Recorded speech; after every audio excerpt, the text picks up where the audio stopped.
What's going on, guys? Sam Adams here, and it seems like the past couple of weeks on Saturday it's kind of become a gaming philosophy day where I speak on a philosophical subject in the gaming industry, and quite frankly I enjoy doing that, so we might continue doing this kind of thing. But today I have a question for you.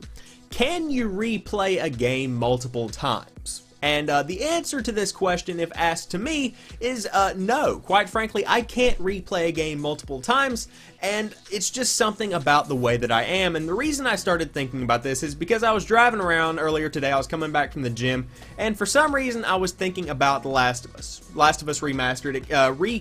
Well, I guess not came out. It came out again on the PlayStation 4. It was originally on the PlayStation 3, and it is one of the standout, highlighted PlayStation franchises that they really push for new PlayStation fans to try out, and it is in fact a great game. If you aren't familiar with the plot of this, it's pretty much a post-apocalyptic game where you follow the story of Joel and Ellie as they pretty much just try and survive and get to this research institute that's very far away.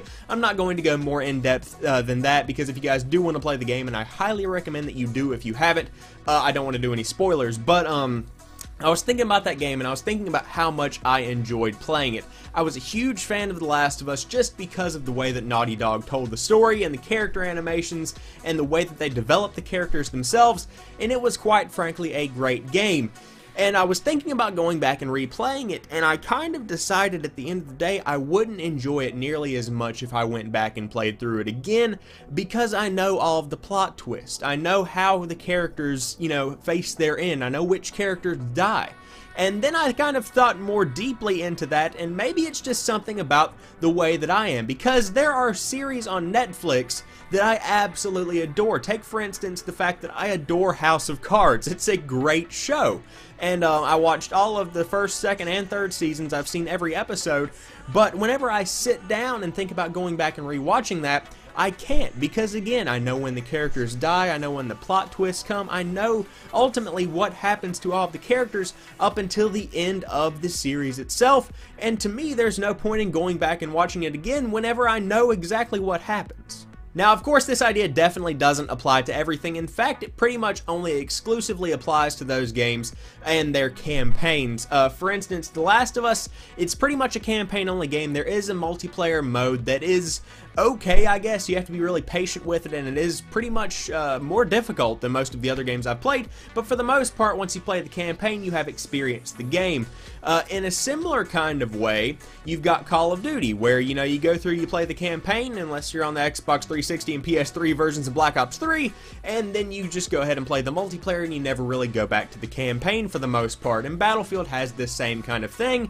But then you've got games coming out that kind of change that around, such as Fallout 4. Now, there is a single-player campaign, so to speak. There is a story, and you kind of progress through it, and eventually you will get to the end of Fallout 4, but there is no level cap. So you can continue going around and doing all these raids and side missions and things like that to gain XP indefinitely, and you can pretty much just play the game until you get sick of it. And if you look at Fallout 4 and you look at the fan base that plays Fallout 4, chances are they're not going to get sick of it.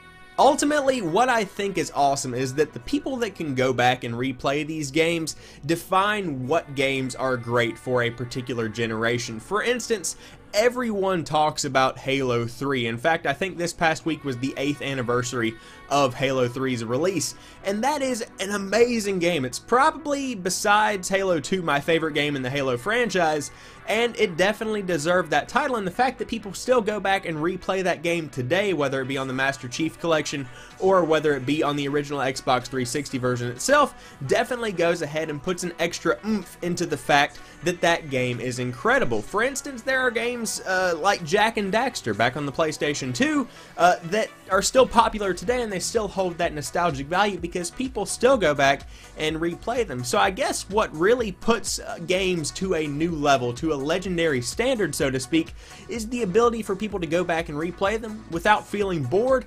And that's awesome whenever a game developer can successfully accomplish that goal of being able to have a game that you can play through, 3, 4, 5, maybe even up to 10 times, and you still enjoy it just as much as the first. So there you guys have it. I hope you've enjoyed this video. If you did, drop me a like down below and comment if you can play a game more than one time through. Do you have that kind of attention span? Would it be weird if you didn't play a game through twice? Let me know what you think in the comment section down below. And of course, if you are new to the channel or you've never seen any of my other videos, I upload new stuff like 3 or 4 days a week depending on the week. So there's always something new on the channel when you drop by to watch some videos. And as always, I want to thank each and every one of you guys for watching this particular video. I'll talk to you soon. Peace.